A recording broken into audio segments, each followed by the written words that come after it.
தனது ஆதரவாளர்களுடன் இன்று தாவேகாவில் இணையும் செங்கோட்டையனுக்கு முக்கிய பொறுப்பு வழங்கப்பட இருப்பதாக தகவல் வெளியாகியிருக்கிறது.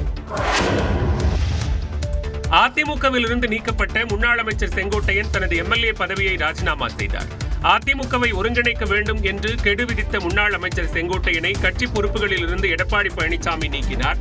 இதனைத் தொடர்ந்து பசும்பொன்னில் ஓபிஎஸ் மற்றும் டிடிவி தினகரனை செங்கோட்டையன் சந்தித்த நிலையில் கட்சியின் அடிப்படை உறுப்பினர் பொறுப்பில் இருந்தும் அவர் நீக்கப்பட்டார். இதனால் கடும் அதிருப்தி அடைந்த செங்கோட்டையன் விஜயின் தமிழக வெற்றிக் கழகத்தில் இணைய இருப்பதாக தகவல் வெளியானது. மேலும் அவர் தனது எம்எல்ஏ பதவியை ராஜினாமா செய்ய இருப்பதாக நியூஸ் 18 தமிழ்நாடு தொலைக்காட்சி செய்தி வெளியிட்டது. அதற்கேற்ப சென்னை தலைமைச் செயலகத்தில் சபாநாயகர் அப்பாவுவை சந்தித்த செங்கோட்டையன் கோபிச்செட்டிப்பாளையத்தின் எம்எல்ஏ பதவியை ராஜினாமா செய்தார்.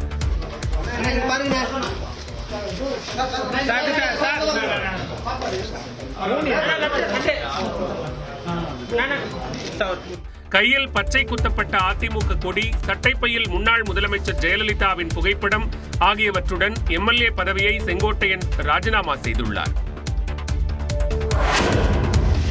விஜயை நேரில் சந்தித்து பேசிய செங்கோட்டையன் இன்று காலை 10 மணி அளவில் தாவேகாவில் இணைய உள்ளதாக தகவல் வெளியாகியுள்ளது. சட்டமன்ற உறுப்பினர் பதவியை ராஜினாமா செய்த முன்னாள் அமைச்சர் செங்கோட்டையன் சென்னை பட்டினப்பாக்கத்தில் உள்ள விஜயின் இல்லத்திற்கு சென்றார்.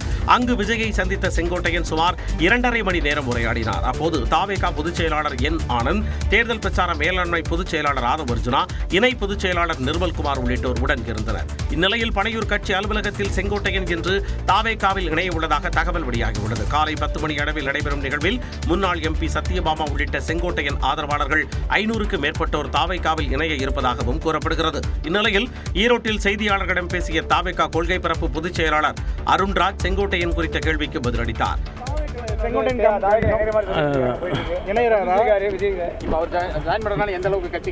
ஒரு நாள் வெயிட் பண்ணுங்க.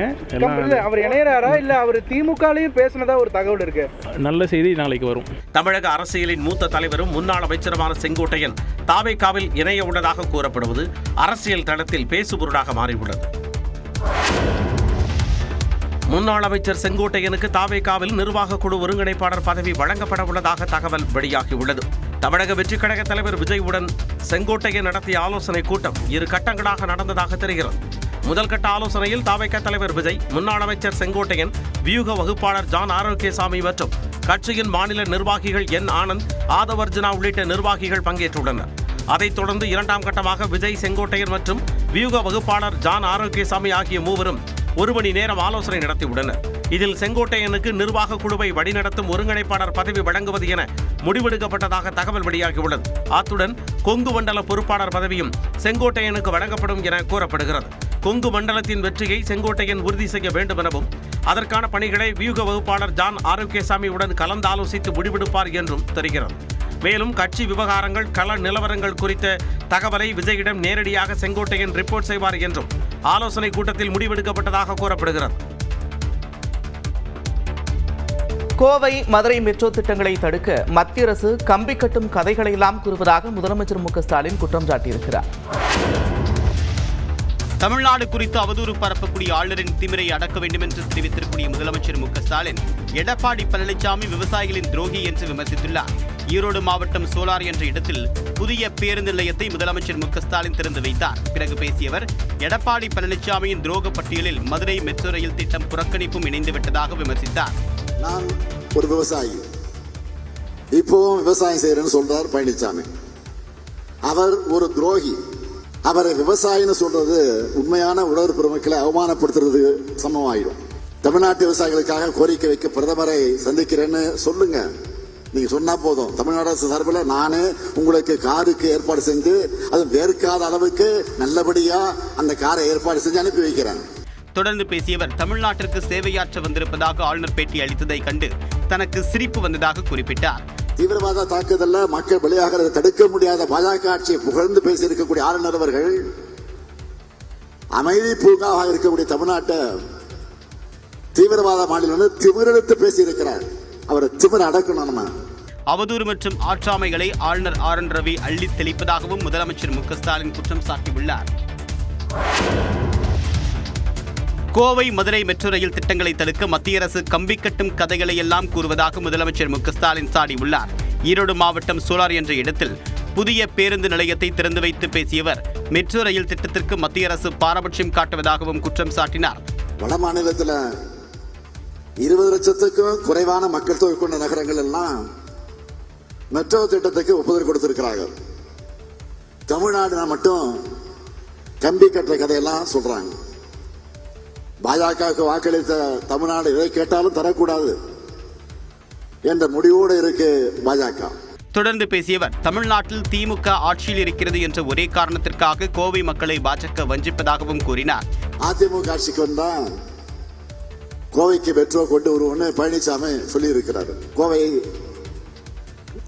சட்டமன்ற உறுப்பினராக இருக்கிறாரு, பாஜகவை சேர்ந்த உறுப்பினர், யாருன்னு தெரியும் உங்களுக்கு. அவர் இதே கருத்தை சொல்லி இருக்கிறார். அப்படின்னா திமுக ஆட்சியில் இருக்கும் என்ற ஒரே காரணத்தால் தான் கோவை மதுரை மக்களை பாஜக பழி வாங்குறதுன்னு ஒப்புதல் வாக்கு மூலமே கொடுத்திருக்கிறாங்க. திமுக மற்றும் மக்கள் இடையிலான பலத்தை சிதைக்கவே எஸ்ஐஆர் கொண்டு வரப்பட்டதாகவும் அவர் விமர்சித்தார். கோவைக்கு மெட்ரோ ரயில் கேட்டு பிரதமரை சந்திக்க தயாரா என்று எடப்பாடி பழனிசாமிக்கு முதலமைச்சர் கேள்வி எழுப்பியிருந்த நிலையில் தனது முயற்சியால் தான் சென்னை மெட்ரோ திட்டத்திற்கு 2ஆம் கட்ட நிதி ஒதுக்கீடு செய்யப்பட்டதாக எடப்பாடி பதிலளித்துள்ளார். இது தொடர்பாக தன்னுடைய எக்ஸ் பக்கத்தில் பதிவேற்றக்கூடிய எதிர்க்கட்சித் தலைவர் எடப்பாடி பழனிசாமி விவசாயிகளுக்கு துரோகம் செய்தது யார் என்று வினவியுள்ளார். டெல்டாக்காரன் என டைலாக் பேசிவிட்டு மீத்தேன் ஹைட்ரோ கார்பன் திட்டத்திற்கு கையெழுத்து போட்டு அதே டெல்டாவில் நெல்மணிகள் நனைவதை கண்டும் காணாமல் இருப்பது யார் என்றும் கேள்வி எழுப்பியுள்ளார். ஆட்சிக்கு வந்து 4.5 ஆண்டுகளும் விவசாயிகளுக்கு குறுவை சாகுபடிக்கான பயிர் காப்பீட்டை கூட அளிக்காமல் விவசாயிகள் மீது அக்கறை செலுத்தாமல் திமுக அரசு துரோகம் செய்வதாகவும் எடப்பாடி பழனிசாமி குற்றம் சாட்டியுள்ளார். தனது முயற்சியால் தான் சென்னை மெட்ரோ திட்டத்திற்கான 2ஆம் கட்ட நிதி ஒதுக்கீடு செய்யப்பட்டதாக கூறியுள்ள எடப்பாடி பழனிசாமி கோவை மட்டுமல்ல மதுரை மெட்ரோவும் வர வேண்டும் என்று பிரதமர் நரேந்திர மோடியை சந்தித்த போது கோரிக்கை விடுத்ததாகவும் குறிப்பிட்டுள்ளார். மேலும் தன் உயிருக்கு உயிரான தமிழக மக்களுக்காக எதையும் செய்ய தயாராக இருப்பதாகவும் எடப்பாடி பழனிசாமி தெரிவித்துள்ளார். சனிக்கிழமை 6 மாவட்டங்களுக்கு ரெட் அலர்ட் விடுக்கப்பட்டிருக்கும் நிலையில் முன்னேற்பாடுகள் குறித்து முதலமைச்சர் மு க ஸ்டாலின் இன்று ஆலோசனை நடத்துகிறார். செங்கல்பட்டு, விழுப்புரம் உள்ளிட்ட 6 மாவட்டங்களுக்கு சனிக்கிழமை ரெட் அலர்ட் விடுக்கப்பட்டிருக்கும் நிலையில் முன்னெச்சரிக்கை நடவடிக்கைகள் குறித்து முதலமைச்சர் மு க ஸ்டாலின் இன்று ஆலோசனை நடத்துகிறார். வங்கக்கடலில் நிலவி வரக்கூடிய ஆழ்ந்த காற்றழுத்த தாழ்வு பகுதி தாழ்வு மண்டலமாக வலுப்பெறும் என்று வானிலை மையம் கணித்துள்ளது.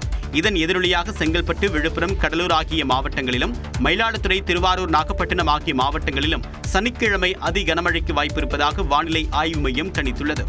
அதேபோன்று சென்னை, திருவள்ளூர், ராணிப்பேட்டை, காஞ்சிபுரம், திருவண்ணாமலை ஆகிய மாவட்டங்களிலும் கள்ளக்குறிச்சி, பெரம்பலூர், அரியலூர், தஞ்சாவூர் ஆகிய மாவட்டங்களிலும் சனிக்கிழமை மிக கனமழைக்கு வாய்ப்பிருப்பதாக வானிலை மையம் தெரிவித்துள்ளது. மேலும் வேலூர், திருப்பத்தூர், தருமபுரி, சேலம், திருச்சி, புதுக்கோட்டை ஆகிய 6 மாவட்டங்களில் சனிக்கிழமை கனமழை பெய்யக்கூடும் என்றும் கணிக்கப்பட்டுள்ளது. இந்நிலையில் முன்னெச்சரிக்கை நடவடிக்கைகள் குறித்து முதலமைச்சர் மு க ஸ்டாலின் இன்று ஆலோசனை மேற்கொள்கிறார். சென்னை தலைமைச் செயலகத்தில் நடைபெறக்கூடிய ஆலோசனைக் கூட்டத்தில் வருவாய் மற்றும் பேரிடர் மேலாண்மை துறை, நகராட்சி நிர்வாகம் மற்றும் குடிநீர் வழங்கல் துறை, ஊரக வளர்ச்சித்துறை உள்ளிட்ட முக்கிய துறைகளின் செயலாளர்கள் கலந்து கொள்ள உள்ளனர். தஞ்சை மாவட்டம் பட்டுக்கோட்டை அருகே சுமார் 1000 ஏக்கர் பரப்பில் நெற்பயிர்கள் நீரில் மூழ்கியதால் விவசாயிகள் வேதனையடைந்துள்ளனர். சோழன்குடிக்காடு, கிளாமங்கலம், வேதநாயகிபுரம் உள்ளிட்ட கிராமங்களில் சம்பா, தாழடி நெற்பயிர்கள் சாகுபடி செய்யப்பட்டுள்ளன. இந்நிலையில் கடந்த சில நாட்களாக பெய்த கனமழையால் விளைநிலங்களில் நீர் தேங்கி சுமார் 1000 ஏக்கர் பரப்பிலான நெற்பயிர்கள் நீரில் மூழ்கின. வடிகால்களை முறையாக தூர்வாராததே இதற்கு காரணம் என்று குற்றம் சாட்டும் விவசாயிகள் பெரும் இழப்பு ஏற்பட்டிருப்பதாக வேதனை தெரிவித்துள்ளனர். நாகப்பட்டினம் மாவட்டத்தில் மழை விட்டும் விளைநிலங்களில் தேங்கிய மழைநீர் வடியாததால் விவசாயிகள் வேதனையடைந்துள்ளனர். தலைஞாயிறு சுற்றுவட்டார பகுதிகளில் சுமார் 5000 ஏக்கர் பரப்பிலான நெற்பயிர்கள் நீரில் மூழ்கியிருக்கிறது. ஆகாய தாமரைகளை முறையாக அகற்றாததே மழைநீர் தேக்கத்திற்கு காரணம் என்று விவசாயிகள் குற்றம் சாட்டுகின்றனர்.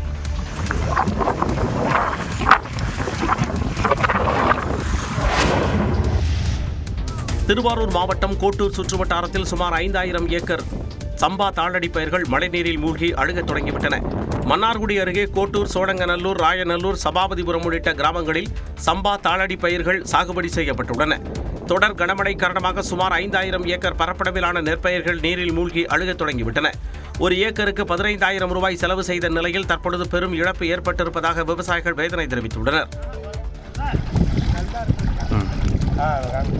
பயிர் சம்பா, தாளடி இதெல்லாம் நாங்கள் தெளித்து எல்லாம் பாதிக்கப்பட்டு அழுகிற நிலைமையில் இருக்குது. இது வரைக்கும் எந்த விதமான அதிகாரிகளும் எந்த வேளாண்மை துறையிலையும் வந்து பார்க்கல. கடலூர் மாவட்டம் வேப்பூர் அருகே மக்காச்சோள பயிர்கள் நீரில் மூழ்கியதால் விவசாயிகள் கவலையடைந்துள்ளனர். அடேரி கிராமத்தில் சுமார் 100 ஏக்கர் பரப்பளவில் மக்காச்சோளம் பயிரிடப்பட்டுள்ளது. கடந்த சில நாட்களாக பெய்த கனமழையால் மக்காச்சோளம் பயிர்கள் நீரில் மூழ்கி சேதமடைந்துள்ளன. ஏக்கருக்கு 300 ரூபாய் செலவு செய்த நிலையில் பெரும் இழப்பு ஏற்பட்டுள்ளதாக விவசாயிகள் வேதனை தெரிவித்துள்ளனர்.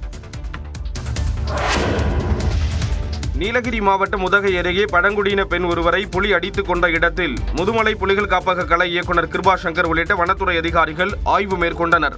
உதகை அருகே மாவனல்லா கிராமத்தில் கடந்த 24ஆம் தேதி ஆடுகளை மேய்த்துக் கொண்டிருந்த பழங்குடியின பெண் நாகியம்மாளை புலி அடித்துக் கொன்றது. இதனால் கிராம மக்கள் மிகுந்த அச்சம் அடைந்துள்ள நிலையில் கடந்த 3 நாட்களாக வனத்துறையினர் புலியின் நடமாட்டத்தை தீவிரமாக கண்காணித்து வருகின்றனர். இந்த நிலையில் மாவனல்லா கிராமத்தில் பழங்குடியின பெண்ணை புலி தாக்கிய இடத்தில் முதுமலை புலிகள் காப்பக கலை இயக்குநர் மற்றும் வனத்துறை அதிகாரிகள் ஆய்வு மேற்கொண்டனர். பின்னர் செய்தியாளர்களை சந்தித்த முதுமலை புலிகள் காப்பக கலை இயக்குநர் புலியை பிடிக்கும் வரை பொதுமக்கள் யாரும் வனப்பகுதிக்குள் மேய்ச்சலுக்கு செல்ல வேண்டாம் என கேட்டுக்கொண்டார். டைகர் இப்போ சோஃபார் கண்டுபிடிச்சது நம்ம கேமரா பட்சத்தில் இங்கே மாட்டினதில் அது ஒரு ஏஜ் டைகர் ஒரு 12 வயதுக்கு மேல் 18-15 வயது இருக்கிற அளவுக்கு நல்ல முதிர்ந்த டைகர் தான் தெரியுது. ஸோ அதை கன்ஃபர்மேஷன் பண்ணிட்டு இந்த டீம் இன்றைக்கி இப்போ மீட்டிங் இருக்கும். கன்ஃபார்ம் பண்ணிட்டு ஃபர்தராக டிராஃபிக்கர் எங்கே வைக்கிறத பற்றியெல்லாம் முடிவு பண்ணும். புலியை தொடர்ந்து கண்காணிக்க 34 இடங்களில் தானியங்கி கேமராக்கள் பொருத்தப்பட்டுள்ளதாகவும் 4 தனி குழுக்கள் அமைக்கப்பட்டுள்ளதாகவும் கூறினார். சென்னையில் ஆபரண தங்கத்தின் விலை 94,000 ரூபாயை கடந்திருக்கிறது. சென்னையில் ஆபரண தங்கத்தின் விலை சவரனுக்கு 640 ரூபாய் உயர்ந்து 94,400 ரூபாய்க்கு விற்பனை செய்யப்படுகிறது. தங்கத்தின் விலை கடந்த சில வாரங்களாக ஏற்ற இறக்கத்தை கண்டு வந்த நிலையில் 2வது நாளாக உயர்ந்துள்ளது. ஒரு சவரன் தங்கத்தின் விலை 93,760 ரூபாயாக இருந்த நிலையில் 640 ரூபாய் உயர்ந்து 94,400 ரூபாயாக நிர்ணயிக்கப்பட்டுள்ளது. 1 கிராம் தங்கத்தின் விலை 80 ரூபாய் உயர்ந்து 11,800 ரூபாய்க்கு விற்பனை செய்யப்படுகிறது. தங்கம் போன்றே வெள்ளி விலையும் உயர்ந்துள்ளது. 1 கிராம் வெள்ளியின் விலை 2 ரூபாய் உயர்ந்து 176 ரூபாய்க்கு விற்பனை செய்யப்படுகிறது. 1 கிலோ கட்டி வெள்ளியின் விலை 1,76,000 ரூபாயாக உள்ளது. அமெரிக்காவில் அடுத்த மாதம் மத்திய வங்கி கூட்டம் நடைபெறவுள்ள நிலையில் வட்டி விகிதம் குறைப்பு தொடர்பான அறிவிப்பு வெளியாகலாம் என்ற எதிர்பார்ப்பினால் தங்கம் விலை அதிகரித்துள்ளது.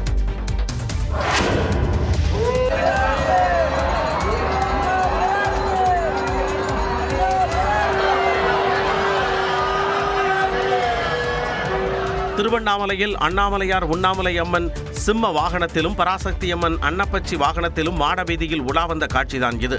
அண்ணாமலையார் திருக்கோவிலில் திருக்கார்த்திகை தீபத் திருவிழா கடந்த 24ஆம் தேதி கொடியேற்றத்துடன் தொடங்கியது. திருக்கார்த்திகை தீபத் திருவிழாவின் 3ஆம் நாளான நேற்று இரவு உற்சவத்தில் அண்ணாமலையார் உண்ணாமலை அம்மன் உள்ளிட்ட பஞ்சமூர்த்திகளுக்கு கோவிலின் 3ஆம் பிரகாரத்தில் உள்ள திருக்கல்யாண மண்டபத்தில் சிறப்பு அபிஷேக ஆராதனைகள் நடைபெற்றது. இதனைத் தொடர்ந்து ராஜகோபுரம் முன்பு 16 கால் மண்டபத்தில் அண்ணாமலையார் உண்ணாமலை அம்மன் பராசக்தி அம்மன் விநாயகர் முருகர் சண்டிகேஸ்வரர் உள்ளிட்ட பஞ்சமூர்த்திகள் எழுந்தருளினர். தொடர்ந்து மூஷிக வாகனத்தில் விநாயகர், மயில் வாகனத்தில் முருகர், சிம்ம வாகனத்தில் அண்ணாமலையார் உண்ணாமலை அம்மன், அன்னப்பச்சி வாகனத்தில் பராசக்தி அம்மன், சண்டிகேஸ்வரர் என பஞ்சமூர்த்திகள் ஒன்றன் பின் ஒன்றாக 4 மாட வீதிகளில் வலம் வந்து பக்தர்களுக்கு காட்சியளித்தனர்.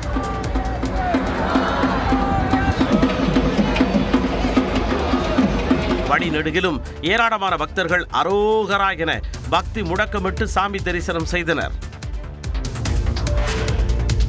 நாடு முழுவதும் உயிரிழந்த 2 கோடி பேரின் ஆதார் எண்கள் நீக்கப்பட்டதாக UIDAI எனப்படும் ஆதார் ஆணையம் அறிவித்துள்ளது. இந்திய குடிமக்களின் பிரதான அடையாளங்களில் ஒன்றாக கருதப்படும் ஆதார் எண் பெரும்பாலான சேவைகளுடன் இணைக்கப்பட்டுள்ளது. இந்நிலையில் முறைகேட்டை தடுக்கவும் ஆதார் எண் தரவுகளை சீரமைக்கும் நோக்கிலும் இறந்தவர்களின் ஆதார் எண்களை நீக்கும் நடவடிக்கையில் UIDAI இறங்கியது. அதன்படி இந்திய பதிவாளர் ஆணையம், மாநில மற்றும் யூனியன் பிரதேச அரசுகள், பொது விநியோக திட்டம் ஆகியவற்றில் இருந்து பெறப்பட்ட தகவல்களின் அடிப்படையில் நாடு முழுவதும் உயிரிழந்த 2 கோடி பேரின் ஆதார் எண்கள் நீக்கப்பட்டிருப்பதாக ஆணையம் அறிவித்துள்ளது. மேலும் குடும்ப உறுப்பினர்களில் யாரேனும் இறந்தால் ஆதாருக்கு தகவல் தெரிவிக்கும் வசதியும் மேம்படுத்தப்பட்டுள்ளது. இந்நிலையில் உயிரிழந்தவர்களின் ஆதார் எண்கள் வேறு யாருக்கும் ஒதுக்கப்படாது என்றும் ஆதார் ஆணையம் விளக்கமளித்துள்ளது.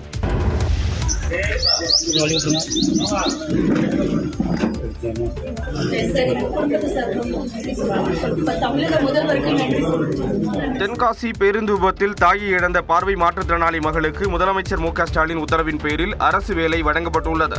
கடையநல்லூர் அருகே 2 தனியார் பேருந்துகள் நேருக்கு நேர் மோதி விபத்தில் 7 பேர் உயிரிழந்தனர். புளியங்குடி TN புதுக்குடியைச் சேர்ந்த மல்லிகா விபத்தில் மரணமடைந்த நிலையில் அவரது மகளான பார்வை மாற்றுத்திறனாளி கீர்த்திகா தனது வாழ்வாதாரத்திற்கு வழியின்றி பரிதவிப்பதாக கலங்கினார். இந்நிலையில் கீர்த்திகாவிடம் முதலமைச்சர் மு க ஸ்டாலின் தொலைபேசி வாயிலாக பேசி ஆறுதல் கூறினார். அவரின் சொந்த ஊரான புளியங்குடி நகராட்சி அலுவலகத்தில் அரசு வேலை வழங்கப்படும் என்றும் உறுதியளித்தார். தொடர்ந்து முதலமைச்சர் உத்தரவின்படி பார்வை மாற்றுத்திறனாளி கீர்த்திகாவுக்கு தென்காசி ஆட்சியர் கமல் கிஷோர் பணி நியமன ஆணையை வழங்கினார்.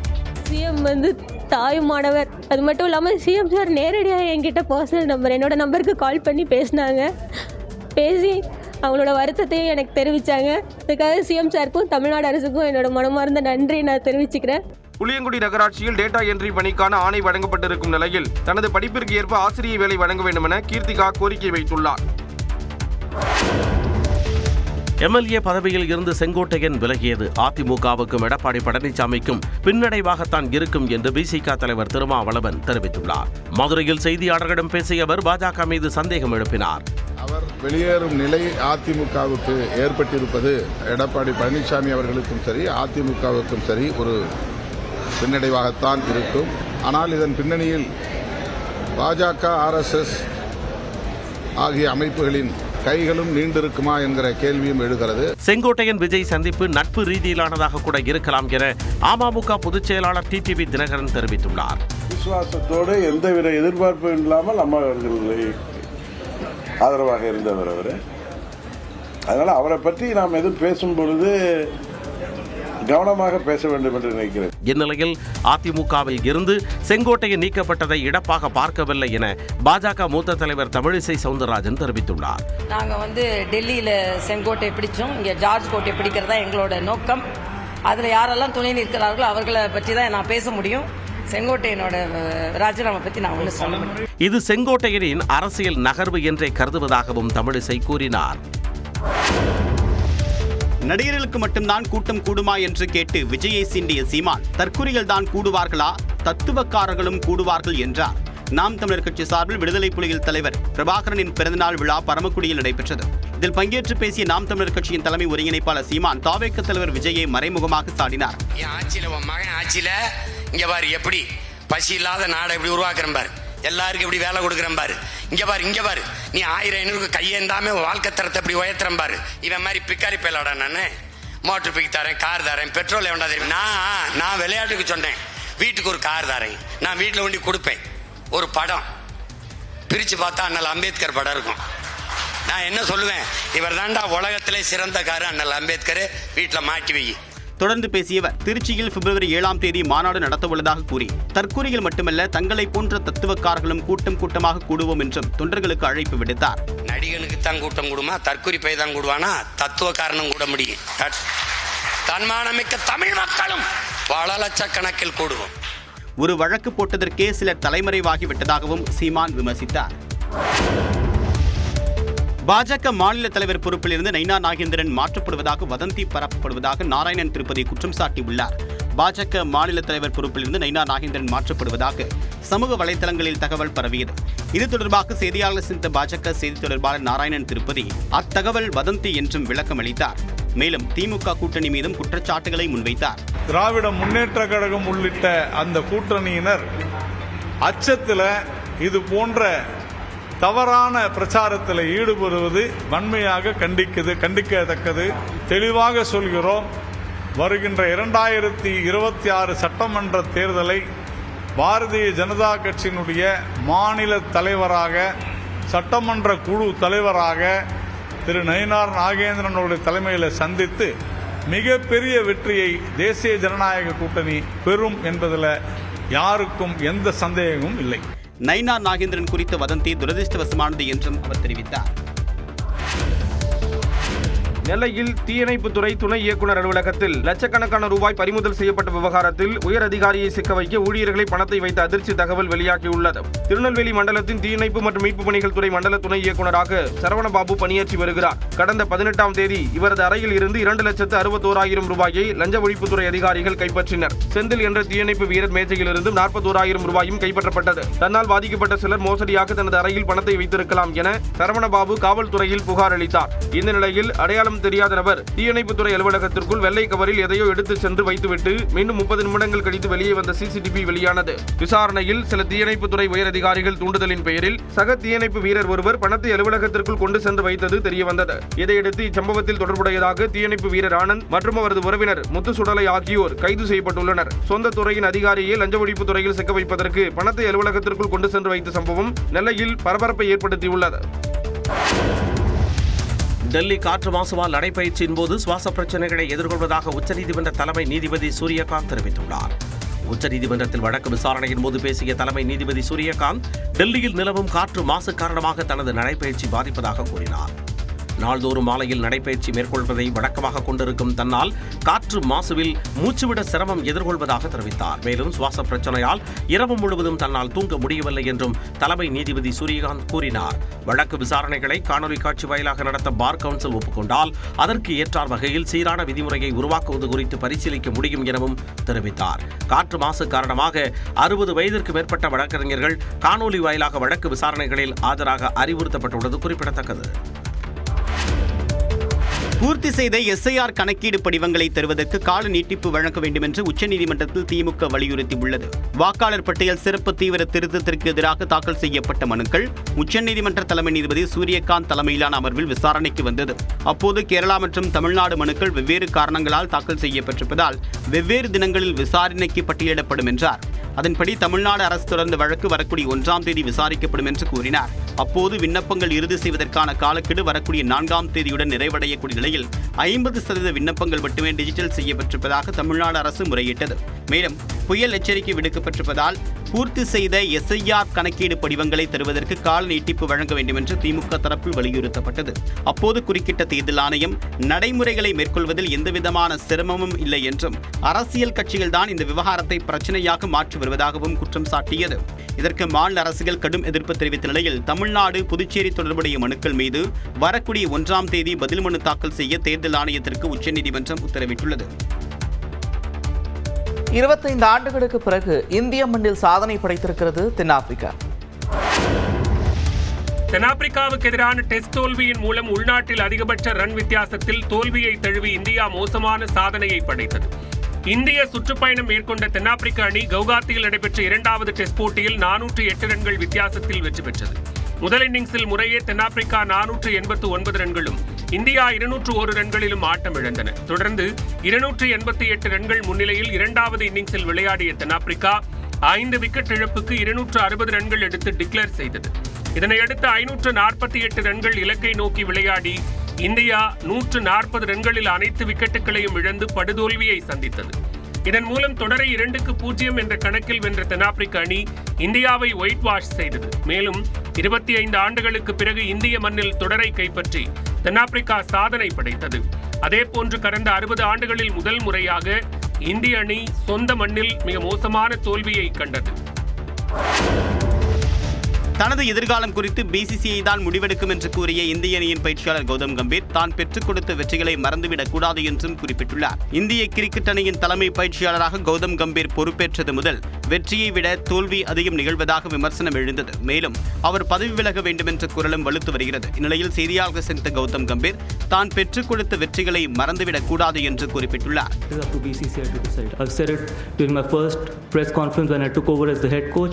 Indian cricket is important, I'm not important. And I sit here, say exactly the same thing. And yes, people can keep forgetting about it. I'm the same guy who got results in England as well with a young team. And I'm sure you guys will forget very soon because a lot of people keep talking about New Zealand. And I'm the same guy who won Champions Trophy and Asia Cup as well. இந்திய அணியின் தோல்விக்கு தனிநபர்களை கை காட்ட விரும்பவில்லை என்று கூறிய கம்பீர் தான் உட்பட அனைவரும் இதற்கு பொறுப்பு என்றும் தெரிவித்தார். 2030ஆம் ஆண்டு காமன்வெல்த் போட்டிகள் இந்தியாவின் குஜராத் மாநிலம் அகமதாபாத்தில் நடைபெறும் என அதிகாரப்பூர்வமாக அறிவிக்கப்பட்டுள்ளது. ஒலிம்பிக் போட்டிக்கு அடுத்து அதிக எண்ணிக்கையில் நாடுகள் பங்கேற்கும் விளையாட்டுப் போட்டியாக காமன்வெல்த் போட்டி அமைந்துள்ளது. 4 ஆண்டுகளுக்கு ஒருமுறை நடக்கும் இந்த போட்டி அடுத்த 2026ஆம் ஆண்டு ஸ்காட்லாந்தின் கிளாஸ்கோ நகரில் நடைபெறவுள்ளது. 2030ஆம் ஆண்டு காமன்வெல்த் போட்டியை நடத்த விருப்பம் தெரிவித்து இந்தியா சார்பில் விண்ணப்பிக்கப்பட்டிருந்தது. குஜராத்தின் அகமதாபாத் நகரில் இப்போட்டிகளை நடத்த திட்டமிட்டு அதற்கான பணிகள் தீவிரப்படுத்தப்பட்டன. காமன்வெல்த் விளையாட்டுக் குழுவினர் கடந்த சில மாதங்களுக்கு முன்பு அகமதாபாத் வந்து ஆய்வு செய்திருந்தனர். இந்நிலையில் 2030ஆம் ஆண்டு காமன்வெல்த் போட்டிகள் குஜராத் மாநிலம் அகமதாபாத்தில் நடக்கும் என அதிகாரப்பூர்வமாக அறிவிக்கப்பட்டுள்ளது. கடந்த 2010ஆம் ஆண்டு டெல்லியில் காமன்வெல்த் போட்டிகள் நடந்த நிலையில் 20 ஆண்டுகளுக்கு பிறகு தற்பொழுது 2030ஆம் ஆண்டு அகமதாபாத்தில் நடக்கவுள்ளது. இதுகுறித்து எக்ஸ் பக்கத்தில் மகிழ்ச்சி தெரிவித்துள்ள பிரதமர் மோடி, இந்த வரலாற்று சிறப்புமிக்க விளையாட்டுகளை மிகுந்த உற்சாகத்துடன் கொண்டாட இந்தியா ஆர்வமுடன் இருப்பதாக பதிவிட்டுள்ளார். மயிலாடுதுறையில் அரசு நெல் சேமிப்பு கிடங்கில் திறந்த வெளியில் வைக்கப்பட்ட நெல் மூட்டைகள் முளைக்க தொடங்கிவிட்டன.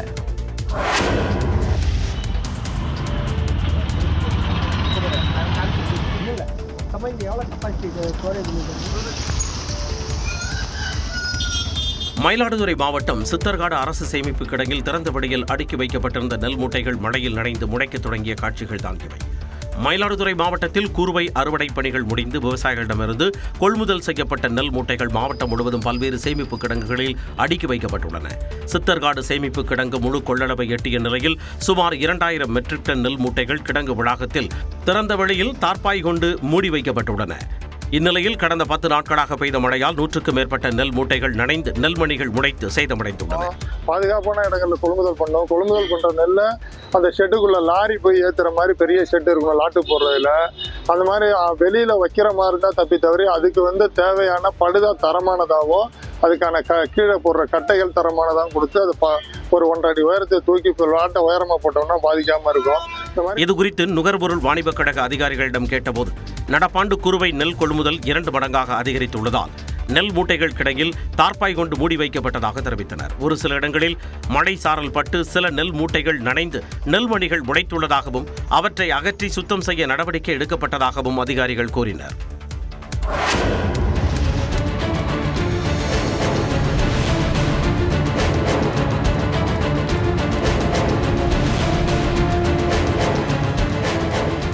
தூத்துக்குடி மாவட்டம் கோவில்பட்டி அருகே மதுபான கூட்டத்தில் உறவினரால் கூலி தொழிலாளி உட்பட 2 வெட்டி படுகொலை செய்யப்பட்ட காட்சிகளை இவை.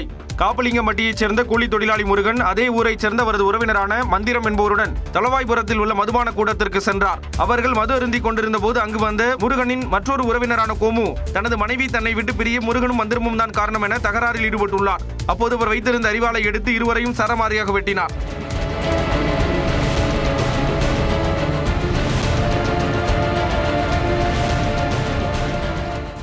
இதில் பலத்த காயமடைந்த முருகன் மந்திரம் ஆகியோர் திருநெல்வேலி அரசு மருத்துவக் கல்லூரி மருத்துவமனையில் அனுமதிக்கப்பட்டனர். இதுகுறித்து கைத்தாறு காவலர்கள் வழக்கு பதிவு செய்து தலைமறைவாக உள்ள கோமுவை தேடி வருகின்றனர். விசாரணையில் ஏற்கனவே ஒரு கொலை வழக்கில் சிறையில் இருந்து வெளியே வந்தவர் கோமு என்பது தெரியவந்தது. விளைச்சல் பாதிப்பு, வரத்து குறைவு உள்ளிட்ட காரணங்களால் தக்காளி விலை கடுமையாக உயர்ந்துள்ளது. வரத்து குறைவால் கொடைக்கானல் தினசரி சந்தையில் தக்காளி விலை கிடுகிடுவென உயர்ந்து கிலோ 100 ரூபாய்க்கு விற்பனை செய்யப்படுவதால் பொதுமக்கள் மற்றும் உணவக உரிமையாளர்கள் கலக்கமடைந்துள்ளனர். நான் இந்த மாதிரி கெஸ்ட்டுகளுக்கெல்லாம் சமைச்சு கொடுக்குறேன். இப்போ தக்காளி விலை என்னன்னா ஏறி கிடக்கு. இப்போ நாங்கள் அந்த ரேட்டை எப்படி நாங்கள் கெஸ்ட்டுகளுக்கு போட முடியாது இல்லை. எங்களுக்கு இதனால நிறைய நஷ்டம் ஆகுது. இப்போ வீட்டுக்கே சமைக்கிறதுனாலுமே 1 கிலோ தக்காளியை வாங்கி 1 வாரம் சமைக்க முடியுமா? முடியாது. 100 ரூபாய்க்கு தக்காளி வாங்கிட்டா அப்புறம் அரிசி பருப்பு இது ஜீனி பாலெல்லாம் எப்படி சார் வாங்குறது? எங்களுக்கு தக்காளி விலையை கொஞ்சம் குறைச்சி போடுங்க. கொடைக்கானலை தொடர்ந்து அரியலூர் மாவட்ட பகுதிகளிலும் 1 கிலோ தக்காளி விலை 100 ரூபாயை நெருங்கியது. தக்காளி இப்போ 1700 ரூபா வரைக்கும் போது பொட்டி. இப்போ ஒரு வாரத்தில் 2000 ரூபா வந்துடும் போல இருக்குது. 30-40 இருந்துச்சு சார். திடீர்னு தான் இப்போ ஏறி இருக்கு. இந்த ஒரு வாரத்துக்குள்ள இவ்வளோ ரூபா ஏறி இருக்கு. புதுக்கோட்டையிலும் தக்காளி விலை கிடுகிடுவென உயர்ந்து காணப்படுகிறது. தக்காளியின் மேல நாளுக்கு நாள் விலை உயர்ந்துட்டே போறதால சமைக்கிறது ரொம்ப கஷ்டமா இருக்குது. 80 ரூபான்னு சொல்றாங்க, ஒரு சில கடையில 100 ரூபான்னு சொல்றாங்க. ரொம்ப அதிகமா டெய்லி தக்காளி வச்சு சமைச்சு சாப்பிட முடியல. விலை ஏற்ற இறக்கத்தால் கர்நாடகா, ஆந்திராவில் இருந்து தக்காளி கொள்முதல் செய்ய வியாபாரிகள் தயக்கம் காட்டி வருகின்றனர். ஆருத்ரா கோல்ட் நிறுவன மோசடி வழக்கு தொடர்பாக சென்னை மற்றும் காஞ்சிபுரத்தில் 15 இடங்களில் அமலாக்கத்துறை அதிகாரிகள் சோதனை மேற்கொண்டனர். ஆருத்ரா கோல்ட் நிறுவனம் அதிக வட்டி தருவதாக கூறி 1 லட்சம் முதலீட்டாளர்களிடமிருந்து சுமார் 2400 கோடி ரூபாய் மோசடி செய்ததாக பொருளாதார குற்றப்பிரிவு காவலர்கள் வழக்கு பதிவு செய்து விசாரணை மேற்கொண்டு வருகின்றனர். இதில் சட்டவிரோத பண பரிமாற்றம் நடைபெற்றிருப்பதாக கூறி அமலாக்கத்துறையும் விசாரணை மேற்கொண்டு வருகிறது. இந்நிலையில் சென்னை மடிப்பாக்கம் ராஜேஸ்வரி நகரில் ஆருத்ரா கோல்ட் நிறுவனத்தின் இயக்குநர்களில் ஒருவரான மோகன் பாபுவின் வீட்டில் அமலாக்கத்துறை அதிகாரிகள் சோதனை மேற்கொண்டனர். மோசடி மூலமாக திரட்டப்பட்ட பணத்தில் சொத்துக்கள் வாங்கப்பட்டதா என்ற ஆதாரங்களை தேடிய அமலாக்கத்துறையினர் டிஜிட்டல் ஆதாரங்கள், முதலீட்டாளர்களின் விவரங்களையும் சேகரித்தனர். இதேபோன்று சென்னை மற்றும் காஞ்சிபுரத்தில் 14 இடங்களில் அமலாக்கத்துறை அதிகாரிகள் சோதனை மேற்கொண்டனர். சென்னையில் மேலும் 2 மண்டலங்களில் தூய்மை பணிகளை தனியாருக்கு வழங்கும் பணிகள் தொடங்கியுள்ளன. சென்னையில் தண்டையார்பேட்டை, அண்ணாநகர் மண்டலங்களில் தூய்மை பணிகளை தனியாருக்கு வழங்குவது தொடர்பான டெண்டர் நடவடிக்கைகள் தொடங்கியுள்ளதாக உயர்நீதிமன்றத்தில் சென்னை மாநகராட்சி தெரிவித்துள்ளது. ஏற்கனவே ராயபுரம் மற்றும் திருவிக நகர் மண்டலங்களின் தூய்மை பணிகளை தனியாருக்கு வழங்கியதற்கு எதிர்ப்பு தெரிவித்து உழைப்போர் உரிமை இயக்கம் தரப்பில் மேல்முறையீட்டு மனு தாக்கல் செய்யப்பட்டது. இந்த மனு நீதிபதிகள் MS ரமேஷ் மற்றும் R சக்திவேல் அடங்கிய அமர்வில் விசாரணைக்கு வந்தது. அப்போது தூய்மை பணிகளை சிறப்பாக மேற்கொள்ளும் வகையில் தனியாருக்கு வழங்குவது என்று கொள்கை முடிவு எடுக்கப்பட்டு இருப்பதாக சென்னை மாநகராட்சி தரப்பில் பதில் மனு தாக்கல் செய்யப்பட்டது. மேலும் மாநகராட்சிக்கும் தூய்மை பணியாளர்களுக்கும் இடையில் தொழிலாளி முதலாளி என எந்த உறவும் இல்லை எனும் போது அவர்கள் பணிநீக்கம் செய்யப்படுவார்கள் என்ற கேள்விக்கு இடமில்லை என்றும் விளக்கம் அளிக்கப்பட்டுள்ளது. மொத்தம் உள்ள 15 மண்டலங்களில் 11 மண்டலங்களில் தூய்மை பணிகள் தனியாருக்கு வழங்கப்பட்டுள்ளதாகவும் ஒப்பந்த நிறுவனங்கள் தொழிலாளர்களின் நலன்களை பாதுகாத்து வருகின்றன என்றும் மாநகராட்சி தெரிவித்துள்ளது. தண்டையார்பேட்டை மற்றும் அண்ணாநகர் மண்டலங்களில் தூய்மை பணிகள் விரைவில் தனியாருக்கு வழங்கப்படும் என்றும் அதற்கான டெண்டர் நடவடிக்கைகள் துவங்கப்பட்டுள்ளதாகவும் பதில் மனுவில் தெரிவிக்கப்பட்டுள்ளது. இந்த பதில் மனுவுக்கு விளக்கம் அளிக்க மனுதாரர் தரப்பில் அவகாசம் கோரியதை ஏற்ற நீதிபதிகள் விசாரணையை டிசம்பர் 2ஆம் தேதிக்கு தள்ளி வைத்தனர்.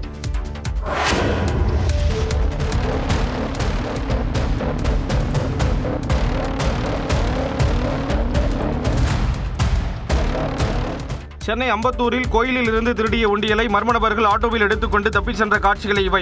அம்பத்தூர் புதூர் காவல் நிலைய எல்லைக்குட்பட்ட கருக்கு, மேனாம்பேடு, கொரட்டூர் பிரதான சாலையில் உள்ளது சந்தான சீனிவாச பெருமாள் கோயில். அங்கு அதிகாலை நேரத்தில் புகுந்த மர்ம நபர்கள் உண்டியலை அலேக்காக திருடிச் சென்று ஆட்டோவில் வைத்து தப்பியுள்ளனர். இவை அங்குள்ள CCTV கேமராவில் பதிவாகியுள்ளன.